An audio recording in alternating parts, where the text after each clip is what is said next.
आज बच्चों मैं आपको एक दूसरे इम्पॉर्टेंट सेल ऑर्गेनेल के बारे में बताऊंगा जिसका नाम है माइटोकॉन्ड्रिया। बेटा माइटोकॉन्ड्रिया को power house of the cell भी कहते हैं और माइटोकॉन्ड्रिया यूकैरियोटिक सेल का एक इम्पॉर्टेंट सेल ऑर्गेनेल है।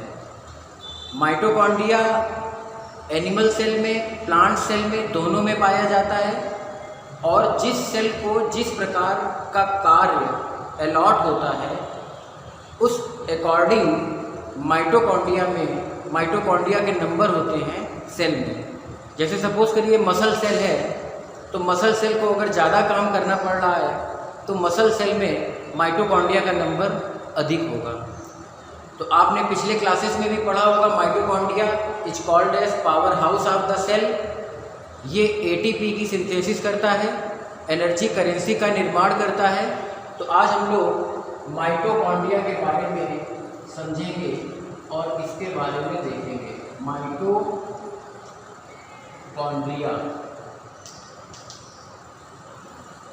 माइटोकॉन्ड्रिया की सबसे पहले डिस्कवरी की थी कोलिकर ने। कोलिकर ने माइटोकॉन्ड्रिया को इंसेक्ट की स्ट्रिप्ड मसल्स में खोजा था। सबसे पहले माइटोकॉन्ड्रिया को कोलिकर ने खोजा और उसके बाद प्लांट सेल में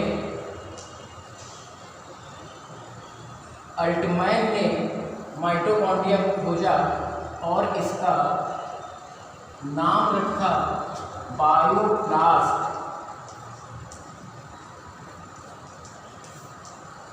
अल्टमैन ने माइटोकॉन्ड्रिया की डिस्कवरी प्लांट सेल में की और इसका नाम रखा इन्होंने bioplast. Term mitochondria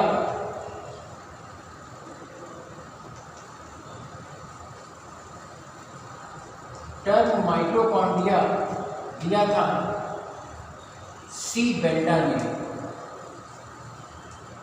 term mitochondria सी बेंडा ने दिया था। लगभग हर एक लिविंग सेल में, जो एनिमल सेल है और प्लांट सेल है, उनमें माइटोकॉन्ड्रिया जरूर पाया जाएगा क्योंकि ये सेल को कार्य करने के लिए एनर्जी प्रदान करता है, एनर्जी देता है। माइटोकॉन्ड्रिया के अगर स्ट्रक्चर की बात करें तो माइटोकॉन्ड्रिया एक डबल मेम्ब्रेनस सेल ऑर्गेनेल है और अगर इसके साइज की बात करें तो 0.5 माइक्रोन से 2 माइक्रोन तक इसका साइज होता है। 0.5 माइक्रोन से 2 माइक्रोन तक। कभी कभी इसकी लंबाई 5 से 7 मतलब 5 to 7 माइक्रोन भी कभी कभी कुछ सेल्स में ऑब्जर्व की गई है। लेकिन इसके जो साइज की नॉर्मल रेंज है वो 0.5 से 2 माइक्रोन होती है। इसके बाद बेटा जब हम लोग देखेंगे इसके साइज के बारे में देखेंगे तो इसमें हम लोग देखेंगे कि जो माइटोकॉन्ड्रिया होता है वो डबल मेम्ब्रेनस सेल ऑर्गेनेल होता है। इसके चारों तरफ 2 मेम्ब्रेन पाई जाती है। तो अगर हम लोग माइटोकॉन्ड्रिया का स्ट्रक्चर देखें यहाँ पे तो इस तरह से ये माइटोकॉन्ड्रिया की आउटर मेम्ब्रेन होती है।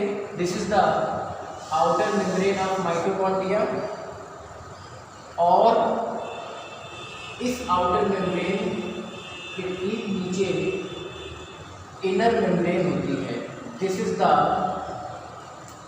Outer membrane, this is the double membranous cell organelle और इसके ठीक नीचे इस तरह से ये इनर मेम्ब्रेन होती है और इनर मेम्ब्रेन जो है वो अंदर की ओर फिंगर लाइक फोल्ड बनाती है। इनर मेम्ब्रेन अंदर की ओर फिंगर लाइक फोल्ड बनाती है और इस तरह से ये आउटर मेम्ब्रेन है, ये इनर मेम्ब्रेन है, ये फिंगर लाइक फोल्ड है जिसे क्रिस्टी कहते हैं। तो this is the outer membrane, this is the inner membrane outer membrane और इनर मेम्ब्रेन के बीच में ये स्पेस पाया जाता है, आउटर मेम्ब्रेन और इनर मेम्ब्रेन के बीच में ये स्पेस पाया जाता है, इस स्पेस को बोलते हैं पेरी माइटोकॉन्ड्रियल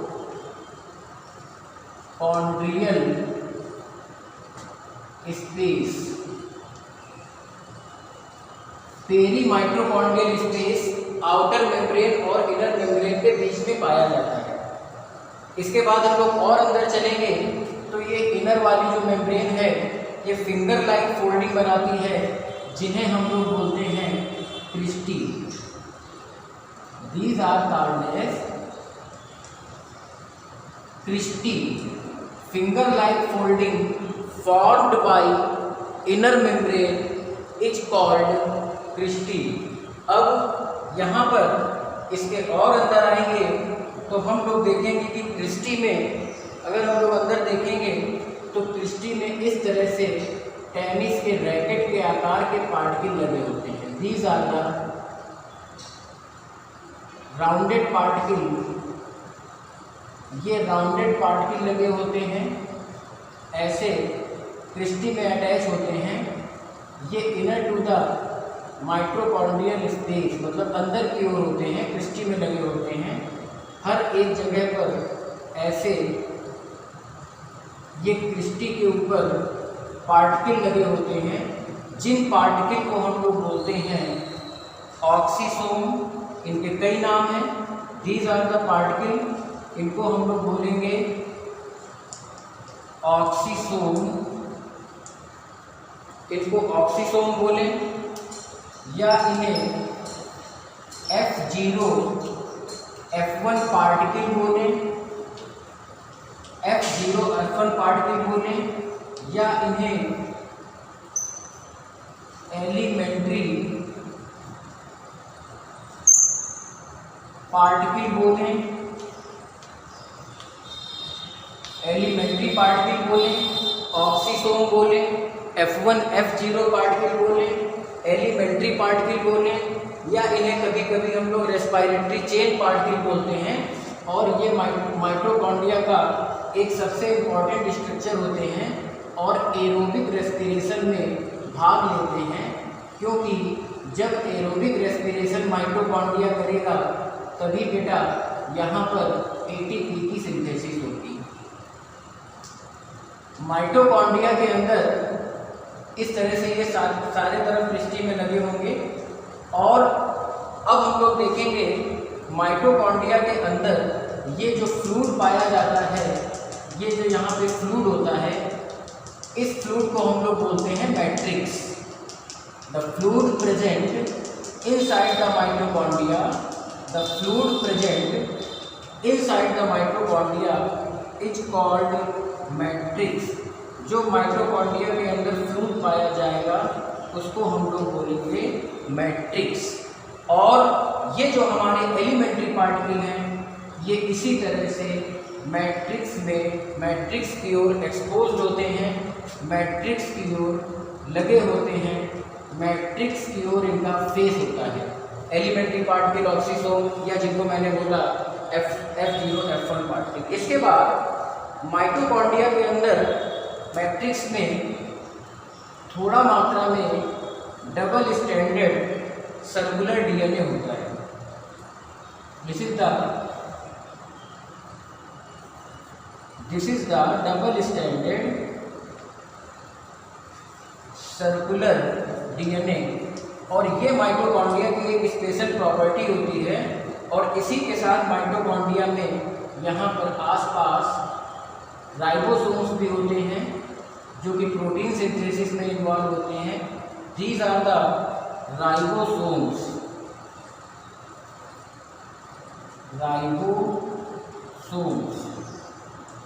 और ये जो राइबोसोम्स होते हैं ये 70S राइबोसोम होते हैं। तो माइटोकॉन्ड्रिया के मैट्रिक्स में डबल स्टैंडर्ड सर्कुलर डीएनए होगा और 70S राइबोसोम होगा।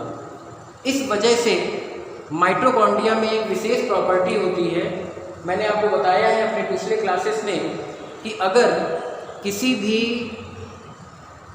सेल ऑर्गेनेल में डीएनए पाया जाएगा तो वो cell organelle semi autonomous cell organelle कहलाता है। मैंने आपको बताया था प्लांट सेल में माइटोकॉन्ड्रिया और क्लोरोप्लास्ट जो होगा उसमें डीएनए होगा तो वो सेमी ऑटोनोमस कहलाएगा, और एनिमल सेल में केवल माइटोकॉन्ड्रिया है, क्लोरोप्लास्ट नहीं है, और उसके माइटोकॉन्ड्रिया में डीएनए है तो सेमी ऑटोनोमस सेल ऑर्गेनेल। इसी डीएनए की वजह से हम लोग इस माइटोकॉन्ड्रिया को बोलते हैं semi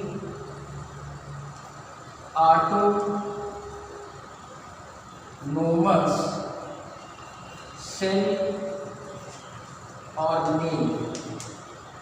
semi autonomous cell organelle का मतलब होता है ये अपने डीएनए पर डिपेंडेंट होता है, अपने डीएनए पर डिपेंडेंट होता है अपने रेप्लिकेशन के लिए, अपने कार्यों के लिए। और सेमी का मतलब यहाँ पर है आधे रूप में, मतलब सेमी मीन्स हाफ।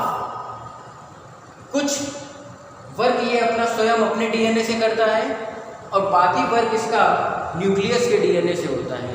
तो सेमी ऑटोनोमस का मतलब हुआ कि आधे रूप में ये अपने स्वयं के डीएनए पर निर्भर करता है और नेक्स्ट हाफ में ये न्यूक्लियस के डीएनए पर, न्यूक्लियस के जीन पर निर्भर करता है। That is why this is called as semi autonomous cell organelle. Mitochondria का स्ट्रक्चर आप लोग फिर से देखिए। माइटोकॉन्ड्रिया 0.5 से 2 माइक्रोन लेंथ का सेल ऑर्गेनेल होता है। नॉर्मली ये लंबा होता है और कभी कभी ग्रेन्युलर भी होता है। Mitochondria double membranous cell organelle है। आउटर मेम्ब्रेन सबसे बाहर की ओर आउटर मेम्ब्रेन है, उसके बाद इनर मेम्ब्रेन है। आउटर मेम्ब्रेन और इनर मेम्ब्रेन के बीच में जो स्पेस है उसे बेटा बोलते हैं पेरी माइटोकॉन्ड्रियल स्पेस। और इनर मेम्ब्रेन जो अंदर की ओर पाई जाती है उसमें फिंगर लाइक फोल्डिंग होती हैं। इन फोल्डिंग को हम लोग बोलते हैं क्रिस्टी। और क्रिस्टी में छोटे छोटे बॉल के जैसे पार्टिकल लगे होते हैं, जिन पार्टिकल को हम लोग बोलते हैं ऑक्सीसोम, F0 F1 पार्टिकल या एलिमेंट्री पार्टिकल। और ये पार्टिकल माइटोकॉन्ड्रिया के एरोबिक रेस्पिरेशन में बहुत अच्छी भूमिका निभाते हैं। मतलब एरोबिक रेस्पिरेशन का जो सबसे लास्ट का रिएक्शन है वो इन्हीं F1 पार्टिकल में, इन्हीं ऑक्सीसोम में कंप्लीट होता है। माइटोकॉन्ड्रिया के अंदर जो फ्लूइड पाया जाता है उस फ्लूइड को हम लोग बोलते हैं मैट्रिक्स। और मैट्रिक्स में बीच में कहीं पर भी डबल स्ट्रैंडेड सर्कुलर डीएनए होगा और उसके साथ साथ इसमें बेटा 70 इयर्स राइबोसोम होगा। जहाँ डीएनए होगा वहाँ राइबोसोम जरूर होगा, क्योंकि डीएनए एमआरएनए बनाएगा और एमआरएनए प्रोटीन बनाएगा और एमआरएनए को प्रोटीन बनाने के लिए राइबोसोम चाहिए।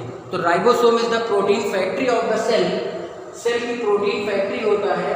तो जहाँ पर भी डीएनए होगा वहाँ एमआरएनए होगा या एमआरएनए होगा और वो एमआरएनए राइबोसोम के साथ अटैच होकर प्रोटीन सिंथेसिस करेगा। डीएनए के पाए जाने का अर्थ ये है कि mitochondria semi autonomous cell organelle होता है। कुछ अपने स्वयं पर निर्भरता होती है और कुछ निर्भरता माइटोकॉन्ड्रिया की न्यूक्लियस के जीन पर होती है। पूरी तरह से अपने ऊपर भी नहीं निर्भर है और पूरी तरह से न्यूक्लियस के ऊपर भी नहीं निर्भर है। इसलिए बेटा हम लोग इसको बोलते हैं semi autonomous cell organelle. Normally eukaryotic cell में 2 सेमी ऑटोनोमस सेल ऑर्गेनेल होते हैं, पहला क्लोरोप्लास्ट, दूसरा माइटोकॉन्ड्रिया। प्लांट सेल में क्लोरोप्लास्ट और माइटोकॉन्ड्रिया दोनों पाए जाते हैं। एनिमल सेल में माइटोकॉन्ड्रिया होता है तो mitochondria semi autonomous cell organelle है। मैंने आपको बताया कि माइटोकॉन्ड्रिया की सबसे पहले डिस्कवरी की थी कोलीकर ने। प्लांट सेल में माइटोकॉन्ड्रिया की खोज की थी अल्टमान ने। और बेटा उसके बाद टर्म माइटोकॉन्ड्रिया जो दिया वो दिया था सी बेंडा ने। इस तरह से ये माइटोकॉन्ड्रिया का स्ट्रक्चर कंप्लीट होता है। Thank you.